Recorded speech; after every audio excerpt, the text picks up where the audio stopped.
संगत जी, राधा स्वामी जी, आज की साखी शुरू करते हैं। संगत जी, जब से पृथ्वी पर जीवन अस्तित्व में आया है और परमात्मा ने मनुष्य जीवन की उत्पत्ति की है, तभी से धरती पर लोग अलग अलग समय अपने हिसाब से भगवान की पूजा करते हैं। लेकिन जब से सनातन धर्म अस्तित्व में आया है, तभी से हिंदू धर्म के लोग का ये मानना है कि शिव जी एक भगवान है और लोगों का मानना है कि शिव जी ही आदि और अंत है। इसलिए लोग शिव जी की भगवान का दर्जा देते हैं। लेकिन दोस्तों, क्या उनकी ये सोच सही है या गलत? इसके बारे में क्या धारणा है, इसके बारे में हम आज की साखी में विचार करेंगे। दोस्तों, इस साखी में जो कुछ भी बताया गया है वह सब सोशल मीडिया से ही लिया गया है। हमारी किसी धर्म या भगवान के बारे में अपनी कोई राय नहीं है। ये सब कुछ हम आपके विवेक पर छोड़ते हैं। आप किसको भगवान मानते हैं? इसलिए संगत जी, अब हम ज़्यादा देर न करते हुए आज की साखी शुरू करते हैं। संगत जी, एक बार बाबा नानक और भाई मर्दाना जी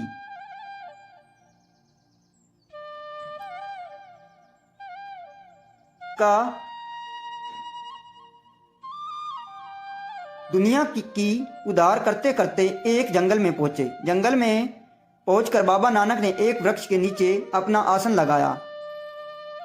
फिर बाबा नानक ने भाई मर्दाना जी को रबाब बजाने के लिए कहा। संगत जी, बाबा नानक ने अपनी हर साखी में कीर्तन की महिमा बताई है और यह भी कहा है कि कीर्तन के द्वारा ईश्वर की प्राप्ति भी की जा सकती है। जब बाबा नानक ने कीर्तन खत्म किया तो भगवान यानी भाई मर्दाना ने उससे पूछा, बाबा, मेरे अंदर कुछ सवाल हैं और मैं उनके जवाब जानना चाहता हूँ। इसलिए मेरी प्रार्थना है कि आप मेरे सवालों का जवाब देकर मेरी जिज्ञासा शांत कीजिए। बाबा नानक ने उससे पूछा, बोलो मर्दानिया, तू क्या पूछना चाहता है? तभी भाई मर्दाना ने कहा, बाबा, पूरी दुनिया भगवान शिव को भगवान मानती है और जब से दुनिया बनाई है तभी से हिंदू धर्म के लोग शिव को पूजा करते आ रहे हैं। इसमें कितनी सच्चाई है? क्या ये असलियत में शिव ही भगवान है? बाबा नानक ने मर्दाना की बात सुनकर संजीदी से कहा, मर्दानिया, शिव जी कोई भगवान नहीं बल्कि बाकी देवताओं की तरह वह भी देवता हैं और देवता कभी भगवान नहीं होते। इस सृष्टि में 33 करोड़ देवी देवता हैं, लेकिन परमात्मा तो केवल एक है जिनकी इस पूरी कायनात को बनाया है। इस तरह देवी देवताओं को भी परमात्मा ने बनाया है और देवी देवता तो परमात्मा की कठोर साधना करके केवल अपनी उम्र को लंबी कर पाए हैं और वरदान के फलस्वरूप जो कुछ उन्होंने प्राप्त किया वह सब एक दिन खत्म हो जाएगा। जब देवताओं की उम्र पूरी होगी तभी उनको भी 84 लाख योनियों में गुजरना ही पड़ेगा। और जो परमात्मा है वह अजर है और अमर है। वह ना कभी पैदा होता है और न ही कभी मरता है। सृष्टि बनाने से पहले भी केवल परमात्मा था और सब कुछ खत्म होने के बाद भी केवल परमात्मा ही रह जाएगा। परमात्मा तो वह होता है जो सभी सुखों और दुखों से राहत दिलाता है, राहत होती है। और इस दुनिया में हमें जो कुछ भी देख रहे हैं या सुन रहे हैं वह सब माया का जाल है और एक दिन खत्म हो जाएगा। जो चीज़ समय के साथ साथ रूप बदलती है वह हमेशा नहीं चलती, लेकिन परमात्मा कभी खत्म नहीं होगा क्योंकि वह न पैदा होता है और न ही मरता है। मर्दाना बाबा नानक की बात सुनकर आश्चर्यचकित रह गया और बोला, बाबा, शिव भगवान कौन है? मर्दाना की मुख से शिव के बारे में भगवान सुनकर गुरुजी मुस्कुरा दिया और बोला, जब परमात्मा ने यह सृष्टि बनाई सबसे पहले परमात्मा ने ब्रह्मा जी को उत्पन्न किया जो पूरी सृष्टि का जन्मदाता है। उन्होंने ही पृथ्वी पर जीवन दिया। उसके बाद परमात्मा ने विष्णु जी को बनाया, समस्त संसार को पालनहार है और पूरी सृष्टि को पालता है। फिर उसके बाद परमात्मा ने शिव जी को बनाया जिन्हें मृत्यु के देवता भी कहा जाता है, जो समस्त प्राणियों की मृत्यु देता है। इसलिए शिवाजी को भी महाकाल भी कहा जाता है। मृत्यु का देवता होने के कारण सभी लोग देवी देवता भी उनसे डरते हैं क्योंकि उनमें असीम ताकत है। फिर गुरुजी भी बोला, जब ईश्वर ने सभी को वरदान दिया तो तभी परमात्मा ने इंद्र को भी ये वरदान दिया कि तुम समय समय पर धरती को जीवित रखने के लिए वर्षा करेंगे। जब शिवी ने परमात्मा की ये बात सुनी जब शिवजी ने परमात्मा की ये बात सुनी तो भगवान, मुझे ये वरदान दो कि मैं जब भी अपने डमरू बजाऊं तभी पूरी पृथ्वी में बारिश शुरू हो जाए। शिवाजी की ये बात सुनकर परमात्मा ने उन्हें ये वरदान दे दिया।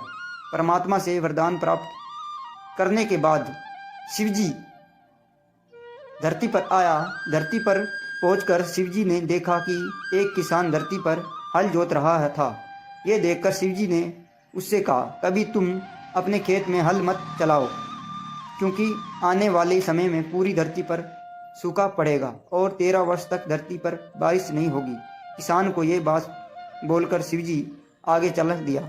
जब कुछ दिनों के बाद शिवजी वापस आता है, वहाँ से गुजर जाता है जहाँ पर किसान कुछ दिन पहले हल चला रहा था। उनकी नज़र किसान के ऊपर पड़ी जो अभी भी खेत में हल चला रहा था। ये देखकर शिवजी ने किसान से कहा, मैंने तुम्हें कुछ दिनों पहले भी कहा था कि अभी खेत में हल मत चलाओ, क्योंकि बहुत समय तक बारिश नहीं होगी, इसलिए व्यर्थ में आप समय खराब मत करो। संगत जी, शिवजी ने ये बात इसलिए कही थी क्योंकि उनके मन में यह था कि जब तक मैं डमरू नहीं बजाऊंगा तब तक पृथ्वी पर बारिश नहीं होगी। शिवजी उसको ये बात बोलकर दोबारा आगे चला गया, लेकिन जब शिवजी अगले दिन फिर उसके रास्ते पर आया तो उन्होंने देखा कि किसान फिर से खेत में हल चला रहा है। शिवजी की बात का उसके ऊपर कोई असर नहीं पड़ा। ये देखकर शिवजी को किसान के ऊपर क्रोध आ गया और उन्होंने किसान से कहा, मुझे तुम्हें कितनी बार बोला है कि अभी पृथ्वी पर बारिश नहीं होगी, क्या तुम मेरी बात बिल्कुल भी समझ नहीं आ रही? जब मैं तुम्हें बोल चुका हूँ कि बहुत समय तक बारिश नहीं होगी, तो फिर तुम अपने समय हल चलाकर क्यों खराब कर रहे हो? किसान ने शिवजी की बात सुनकर हाथ जोड़ कर कहा, भगवान, आज नहीं तो 13 वर्ष के उपरांत तो बारिश होगी। अगर हम किसान खेत में हल चलाना छोड़ देंगे तो धरती हमें हल चलाना ही भुला जाएंगे और इसके सबसे बड़ा नुकसान ये होगा कि हमारी आने वाली पीढ़ी भी हल नहीं चला पाएगी। हम हल चलाना भूल जाएंगे, इसलिए हम तभी तक खेतों में हल चलाते रहेंगे जब तक बारिश नहीं हो जाए। शिवाजी को यह बात बोलकर किसान फिर से हल चलाने लगा। शिवजी ने जब उसको हल चलाते हुए देखा तो वह चुपचाप वहाँ से चला गया। शिवजी थोड़े आगे गया तो आराम करके एक वृक्ष के नीचे बैठ गया और फिर किसान की कही हुई बात पर गंभीरता से सोचने लगा। तभी उन्हें किसान की एक बात याद आई कि अगर हम हल नहीं चलाएंगे तो हल चलाने ही भूल जाएंगे। यह बात याद करके शिवजी ने सोचा कि अगर मैंने भी 13 वर्षों तक डमरू नहीं बजाया तो कहीं मैं भी डमरू बजाना भूल नहीं जाऊं। यह सोचकर शिवजी ने उसी समय डमरू को निकाला और उसे बजाना शुरू कर दिया। जैसे ही शिवजी ने डमरू को बजाया, उसी समय तेज वर्षा आरंभ हो गई। तेज वर्षा को देखकर शिवजी ने सोचा कि मैंने तो 13 वर्षों तक डमरू नहीं बजाने के प्रण लिया था, लेकिन फिर भी मैंने समय से पहले ही डमरू बजा दिया। ये सोचकर शिवजी ने अपनी गलती के लिए परमात्मा से माफ़ी मांगी और बोला, हे परमपिता परमेश्वर, इस सृष्टि होती है वे है जो आप चाहते हो। मैं तो आपका केवल एक छोटा सा अंश हूँ। मर्दाना बड़े ध्यान से गुरुजी की बात सुन रहा था। फिर उसके बाद बाबा नानक ने मर्दाना से कहा, मर्दाना, क्या तुम्हारे अंदर कोई भी जिज्ञासा है? अगर है तो तुम मुझे अभी पूछ सकते हो। बाबा नानक की बात सुनकर मर्दाना ने कहा, बाबा, मेरे अंदर बस ये जिज्ञासा थी कि मेरी जितनी भी सवाल थे अब सभी का उत्तर दिए।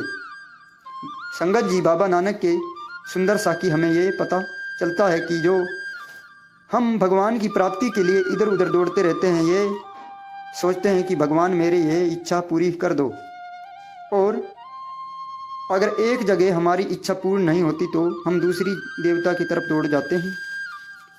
संगत जी, इस सृष्टि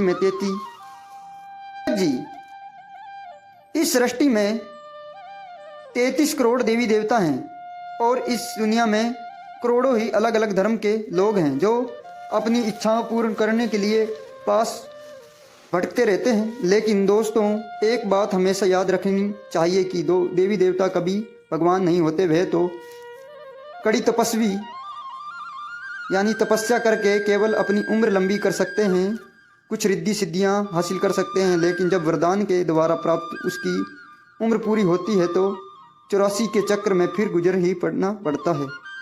संगत जी, एक छोटा सा वक्त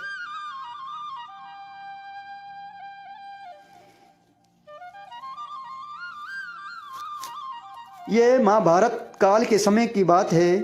जब महाभारत का युद्ध चल रहा था तो अर्जुन किसी के ऊपर तीर नहीं चला रहा था और वह भगवान श्री कृष्ण से कह रहा था कि दुश्मन के रूप में मेरे सामने जो लोग खड़े हैं ये मेरे ही परिवार हैं, मेरे ही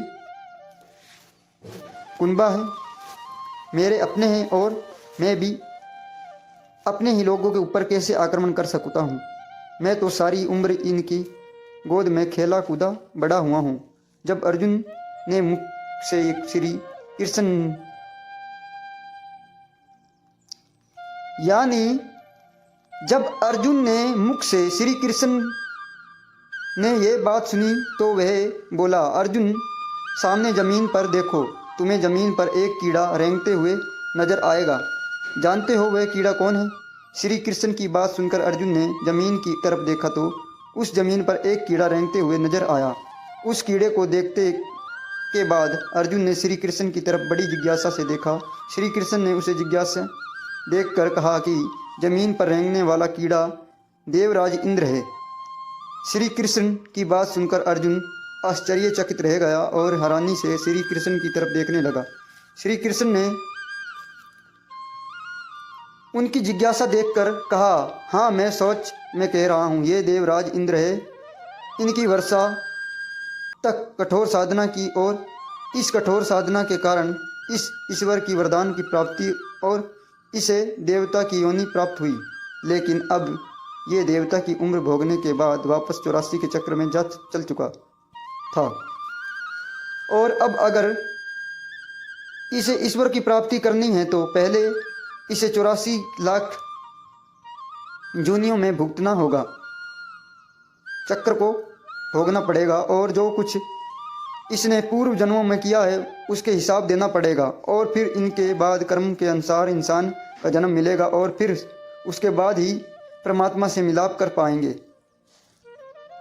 आपको ये बात बताने को केवल एक ही मकसद था कि देवी देवताओं कभी भी हमें इस संसार से मुक्ति नहीं करा सकते, क्योंकि जो लोग खुद अपनी आप को मुक्त नहीं करा सकते वह भला हमें क्या मुक्त करा देंगे। इसलिए दोस्तों, साधु संगत देवी देवताओं को चांदी कहते हैं।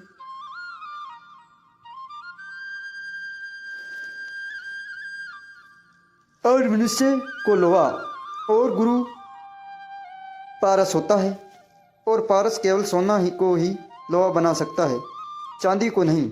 इसलिए देवताओं को भी मुक्ति होने के लिए मनुष्य की योनि में जाना पड़ता है, जहाँ उन्हें गुरु मिलेगा जो ईश्वर से उसका मिलाप करवाएगा। इसलिए दोस्तों, हम केवल उस करतार की भक्ति करने चाहिए जो इस दुनिया में भी हमारे साथ देगा और हमारी मृत्यु के उपरांत भी हमारा साथ ही दे रहेगा और हमें उस ईश्वर के पास लेकर जाएगा। दोस्तों, ईश्वर समय समय पर इस सृष्टि को बनाता बिगाड़ता रहता है।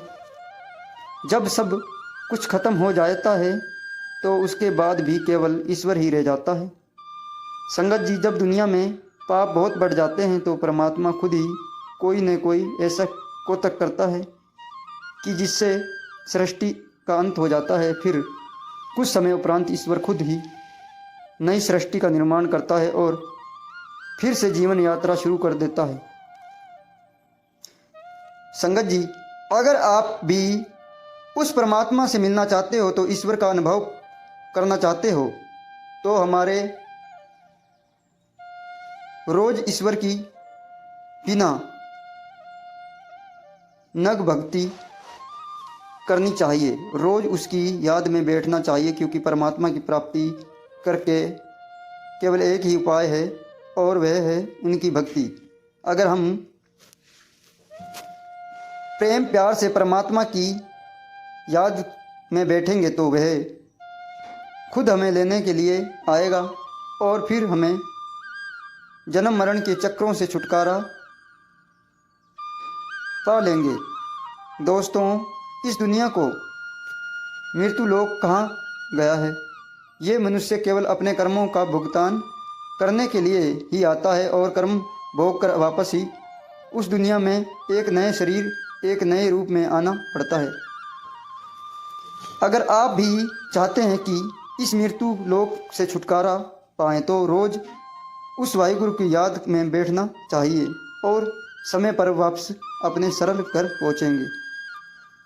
आपको आज की साखी कैसी लगी कृपया कमेंट करें, ज़रूर बताएं और वीडियो को लाइक करें, चैनल को सब्सक्राइब करें। राधा स्वामी जी।